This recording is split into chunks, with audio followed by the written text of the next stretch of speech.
when the bird returns. The spoken word.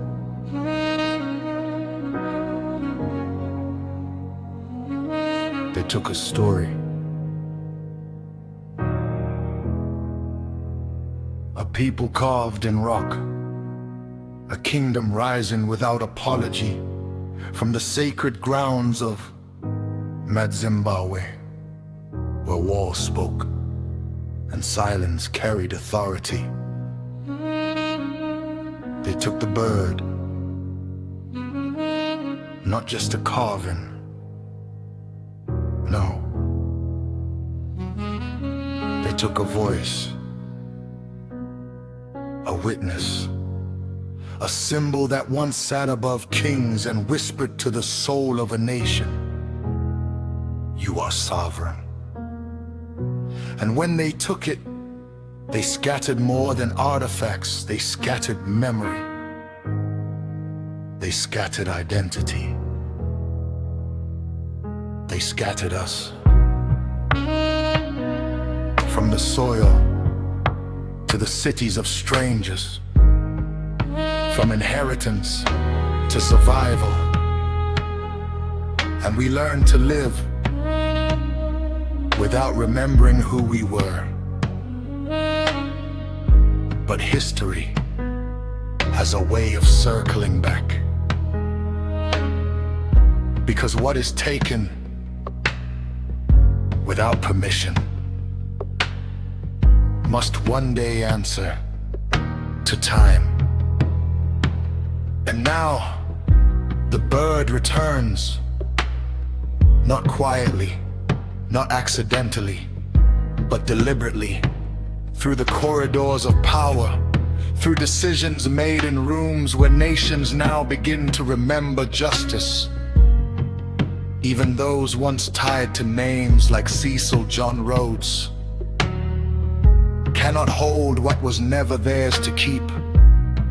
And under the watch of leadership, even figures like Cyril Matamela Ramaphosa through Gayton Mackenzie become part of a moment bigger than politics, a moment of return.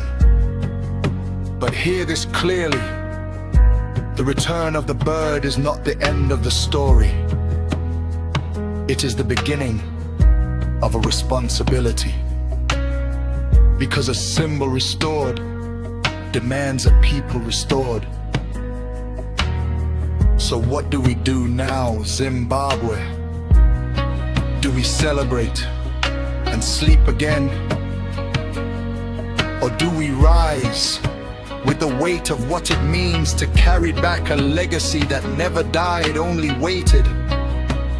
Because while the bird was away, we left too, not always by choice, but by pressure, by hunger, by systems that forgot the strength of their own foundation. We crossed borders, we built other economies. We spoke in foreign tongues while dreaming in Shona, in Ndebele, in home. We became the diaspora, scattered seeds in foreign soil. But seeds are never meant to forget the ground. And now, as the bird returns, so must we. Not just physically, but mentally, economically, spiritually. We must return with skill in our hands, vision in our minds, and fire in our hearts, because ruins are not endings, they are blueprints. And Zimbabwe is not broken.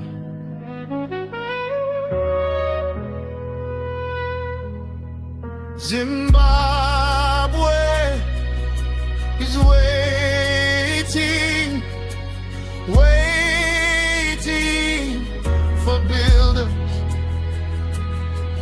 who remember the great Zimbabwe was not built by doubt.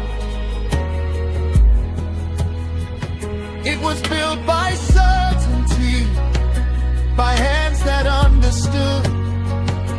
Stone listens when purpose speaks. So let the birds sit again, not as decoration, but as declaration. That dignity is not negotiable, that sovereignty is not symbolic, that identity is not optional. Let it remind us, we are not starting from zero, we are returning to origin. And this time, we do not rebuild as victims of history.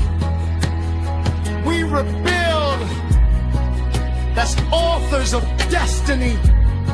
So rise, Zimbabwe. Call back your children. Call back your vision. Call back your courage. Because the bird has come home.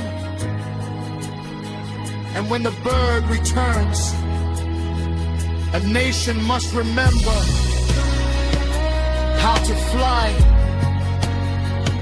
Operation Restore Legacy Progression.